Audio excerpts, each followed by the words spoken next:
Di tengah masyarakat Indonesia, masih sangat lazim jika seseorang mengalami cedera karena jatuh, terbentur, atau terkilir, mereka langsung pergi ke tukang urut atau tukang pijat tradisional.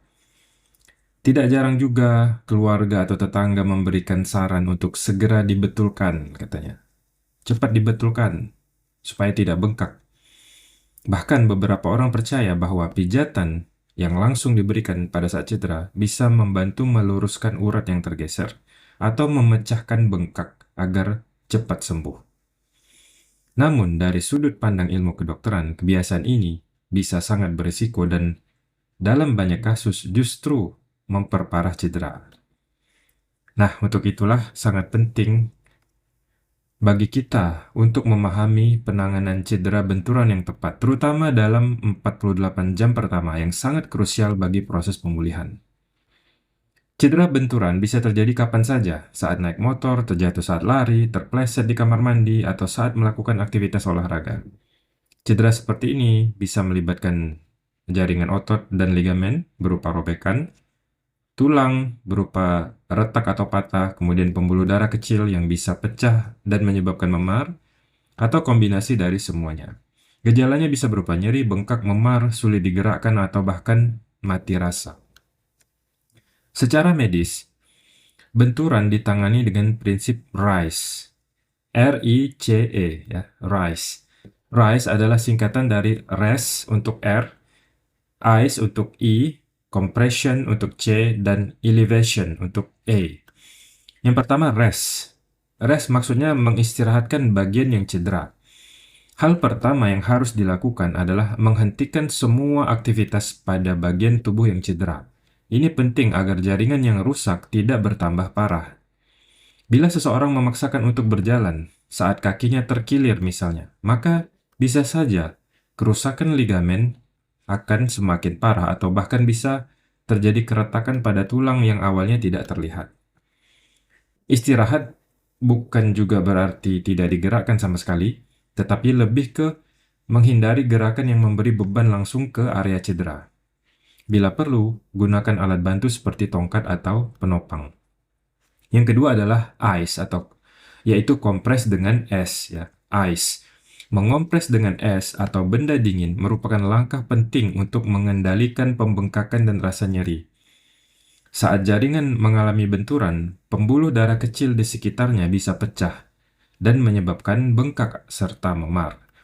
Dinginnya es membantu membuat pembuluh darah mengalami vasokonstriksi atau mengecil diameternya, sehingga akan memperlambat aliran darah lokal, yang kemudian mengurangi jumlah darah yang keluar ke jaringan dan meminimalkan pembengkakan. Cara mengompres yang benar adalah menggunakan es batu yang dibungkus kain tipis, ya, bukan langsung menyentuh kulit, bukan es batu langsung ditempelkan ke kulit. Dan ditempelkan ke area cedera selama 15-20 menit setiap 2-3 jam dalam 2 hari pertama setelah cedera. Nah, ini makanya sangat krusial pada 48 jam atau 2 hari pertama pasca cedera. Banyak orang salah kaprah dengan menggunakan balsem hangat, minyak panas, atau bahkan dipijat dalam 24 jam pertama. Padahal panas justru akan memperlebar pembuluh darah dan bisa membuat bengkak semakin parah. Yang ketiga adalah compression, yaitu penekanan, ya, lebih tepatnya dengan pembalutan, balut tekan, ya, pembalutan tekan ringan, compression, membalut area yang cedera dengan perban elastis atau bandage. Ini dapat membantu menekan pembengkakan dan memberikan stabilisasi ringan. Namun penting untuk memastikan bahwa tekanan tidak terlalu kuat, karena bisa menghambat sirkulasi darah malahan, kan, yang malah memperlambat penyembuhan. Balutan harus terasa nyaman, tidak membuat kesemutan atau kebas. Yang keempat adalah elevation atau meninggikan posisi cedera. Ya, elevation itu maksudnya meninggikan posisi cedera. Menempatkan bagian tubuh yang cedera lebih tinggi dari posisi jantung. Misalnya dengan menyangganya menggunakan bantal saat berbaring. Ini akan membantu mengalirkan kelebihan cairan dan darah kembali ke pusat sirkulasi sehingga pembengkakan akan berkurang lebih cepat. Ini adalah cara sederhana tapi efektif untuk mempercepat pemulihan, terutama di bagian kaki dan tangan, ya. Oke, kenapa tidak boleh langsung dipijat setelah cedera? Pijatan setelah cedera bisa beresiko besar. Begini penjelasannya. Jika terjadi robekan ligamen atau otot, maka tekanan dari pijatan bisa membuat robekan semakin luas. Jika ada pembuluh darah kecil yang pecah, maka tekanan pijat bisa memperluas area perdarahan dan memperparah memar. Jika ada retakan tulang, misalnya ada fraktur halus, maka tekanan pijat bisa menyebabkan tulang bergeser atau justru berujung pada kebutuhan operasi. Bahkan jadi lebih besar kan, yang tadinya cuman frakturnya itu lain gitu, ketika dipijat, ditekan terlalu kuat malah jadi fraktur yang lebih besar.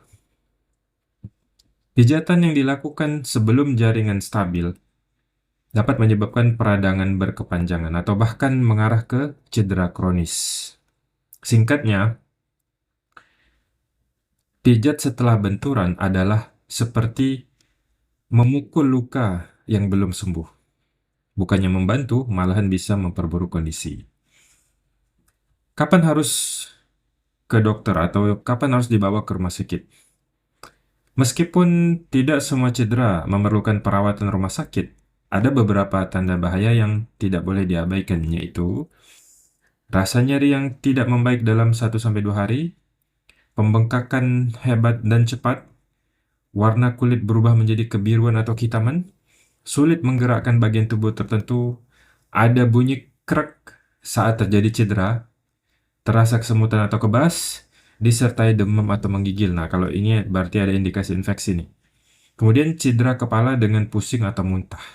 Nah, ini tanda-tanda bila ditemukan pada orang yang mengalami cedera atau benturan, ini sebaiknya diperiksakan ke dokter atau dibawa ke rumah sakit.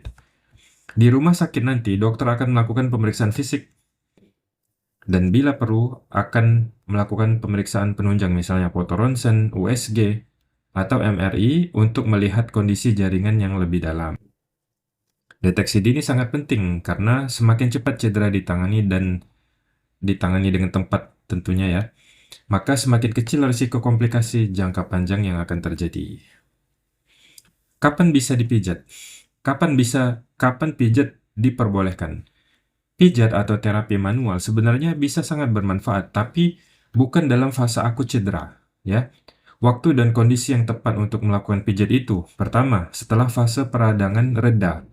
Umumnya itu setelah 5-7 hari dan bengkaknya sudah hilang.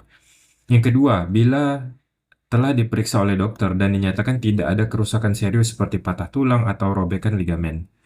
Yang ketiga, jika hanya terjadi kekakuan otot ringan atau pegal-pegal akibat kelelahan, bukan karena trauma. Nah, itu insya Allah aman untuk dipijat. Kemudian dilakukan oleh terapis yang berlisensi atau seorang fisioterapis, ya, yang insya Allah memahami struktur anatomi tubuh dan batas aman penanganan manual. Dalam kondisi tersebut, pijatan bisa membantu meningkatkan sirkulasi darah, mempercepat pemulihan otot, dan memberi efek relaksasi.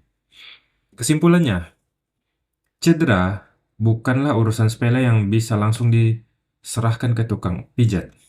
Ya, penting bagi kita sebagai masyarakat untuk mengenali prinsip-prinsip dasar pertolongan pertama saat terjadi cedera, yaitu istirahat, kompres es, pembalutan yang tepat, dan posisi tubuh yang ditinggikan. Demikian, wallahu a'lam bishawab.